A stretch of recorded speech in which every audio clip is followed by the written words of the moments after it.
اعوذ باللہ من الشیطان الرجیم، بسم اللہ الرحمن الرحیم۔ محرم کے لیے نیا لباس خریدنا، یہ ہے کہ لباس خریدنے سے منع نہیں کیا گیا کہ آپ جو ہے وہ محرم میں لباس نہیں خرید سکتے یا محرم سے پہلے، لیکن یہ ہے کہ آپ دیکھیں، آپ شیعہ اثنا عشری ہیں، فقہ جعفریہ سے آپ تعلق ہے، آپ حسینی ہیں، اور حضرت امام حسین علیہ السلام کی ذات نے محرم میں قربانی دے کر، اور قربانی کو جب آپ دیکھیں گے تو عظیم قربانی ہے، یعنی جوانوں کی قربانیاں، بچوں کی، مستورات کی قربانیاں، یعنی ایام عزا ہیں،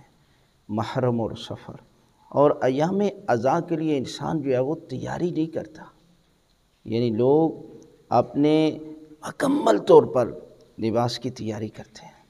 ایسی بات کسی صورت میں بھی جائز نہیں ہے، اس لیے کہ جب آپ اپنوں کا غم مناتے ہیں تو وہاں کوئی تیاری نہیں، اور جب نواسہ رسول کا غم، لہذا انسان کو سادہ لباس اور جو ہے وہ کالے کپڑے، اور وہ بھی نئے نہ ہوں، آپ پورا سال لے لیں اور بار بار پہنتے رہیں، تو جب آپ محرم کے ایام آئیں گے تو وہ کافی عرصہ استعمال ہو چکے ہوں گے، لہذا سادہ لباس اور سادہ کھانا کھائیں۔ اس کی وجہ یہ ہے کہ جو ہمارے ماڈل ہیں نا، جو نمونے ہیں، جو ممبر پر آتے ہیں، وہ خود تیاری کر کے آتے ہیں، اتنا خوبصورت لباس اور پورا مکمل طور پر جو ہے وہ تیار ہو کر آتے ہیں۔ جب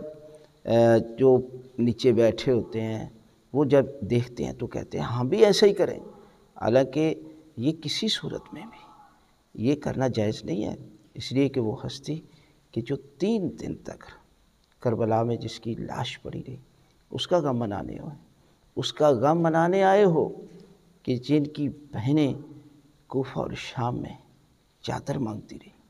لیکن چادر نہیں دی گئی۔ اس لیے ہمیں چاہیے کہ جس طرح ہم سادگی کے ساتھ ہمارے جسم سے، ہمارے لباس سے، ہمارے چہرے سے غم نظر آئے کہ امام حسین کا غم منا رہے، تو یقیناً پروردگار جو ہے وہ اس کا اجر آپ کو عطا کرے۔